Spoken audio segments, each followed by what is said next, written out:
Bonjour à toutes et à tous, c'est Lisa Kuzmichova. Et Egor Prainin. Bonjour. Aujourd'hui, nous allons parler des néologismes. Quand même, nous allons aborder les néologismes qui sont apparus dans le langage. Oui, récemment, il y a eu trop d'emprunts.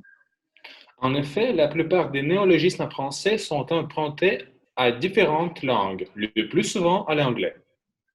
Dans la dernière vidéo, nous nous sommes penchés sur le néologisme emprunté qui sont enregistrés dans le Petit Larousse 2020. Aujourd'hui, nous allons examiner les néologismes formés au sein de la langue française. On va voir quels sont ces nouveaux mots. Nous commencerons par le mot infobésité.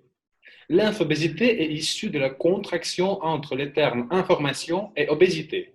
Elle désigne la surcharge d'informations à laquelle nous sommes tous les jours confrontés.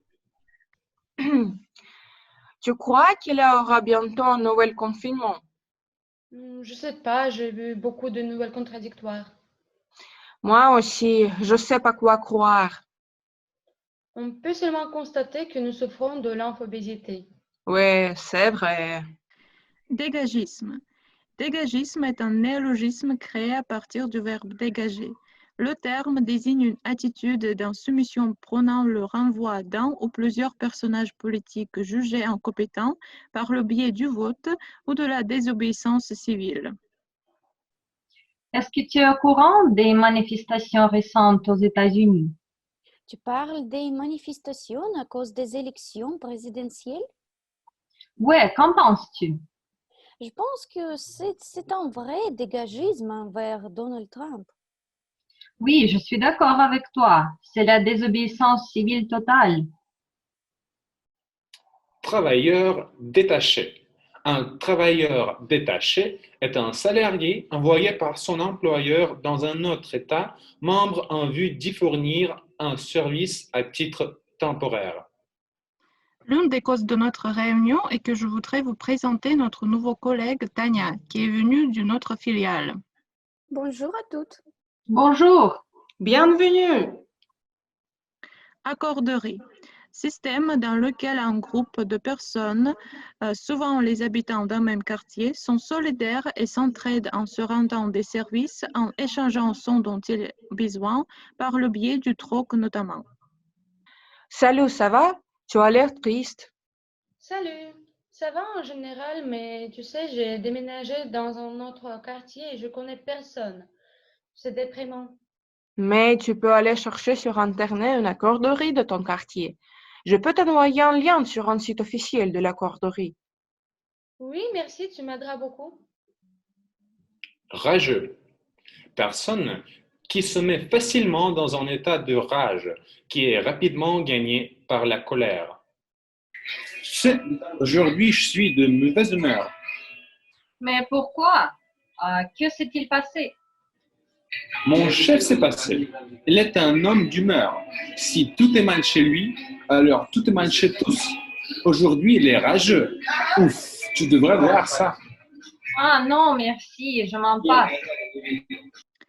Grossophobie est un néologisme désignant l'ensemble des attitudes et des comportements hostiles qui stigmatisent et discriminent les personnes grosses, en surpoids et obèses. J'ai vu hier au supermarché ma camarade d'enfance. Oh, c'est super. Elle va comment? À vrai dire, je sais qu'elle ne me reconnaisse pas. Elle a tellement changé et elle devient très dodue. Je n'aime pas les personnes en surpoids. Je pense qu'ils sont aussi anesthétiques. Mais tu es très intolérant. Tu es un vrai grossophobe. Masculinisme. Le masculinisme désigne un ensemble d'idées, de revendications qui cherchent à promouvoir les droits des hommes et leurs intérêts dans la société civile, en affirmant notamment qu'ils sont victimes des excès du féminisme. Hier, j'ai parlé avec mon frère de masculinisme. Et qu'en pense-t-il? Il estime qu'au présent, les femmes ont plus de droits dans la plupart des domaines et c'est injuste. Par exemple, les femmes prennent leur retraite 5 ans plus tôt que les hommes. Les hommes sont forcés de faire leur service militaire. Dans la plupart des divorces, l'enfant reste avec sa mère, pas avec son père.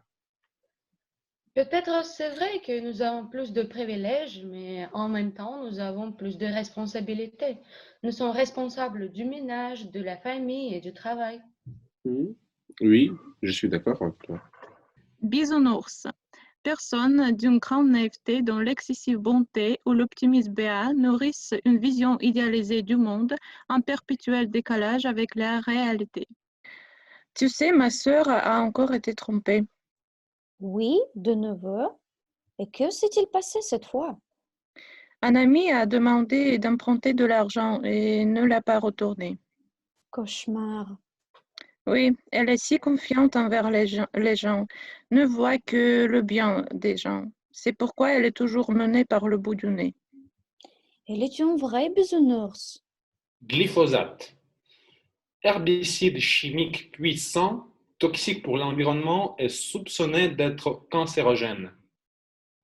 Je t'ai déjà raconté d'un remède merveilleux pour lutter contre les mauvaises herbes que nous a conseillé notre voisine. Ah non. C'est le glyphosate. Nous avons testé et cela fonctionne très bien. Mais tu sais que ce glyphosate est un vrai mal pour le sol et l'environnement en général. C'est très toxique. Non, je ne le sais pas. Je vais le dire à mes parents et nous n'allons plus Oui. l'utiliser. Entrepreneuriat. C'est une démarche d'entrepreneuriat interne à l'entreprise.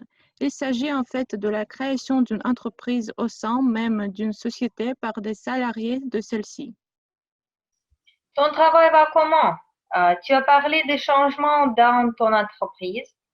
Oui, il n'y a pas si longtemps, notre entreprise nous a permis de nous réaliser et maintenant, mes collègues et moi travaillons sur notre propre projet. C'est super que vous ayez la possibilité de montrer vos capacités entrepreneuriales et de réaliser votre projet sans avoir à supporter les coûts financiers.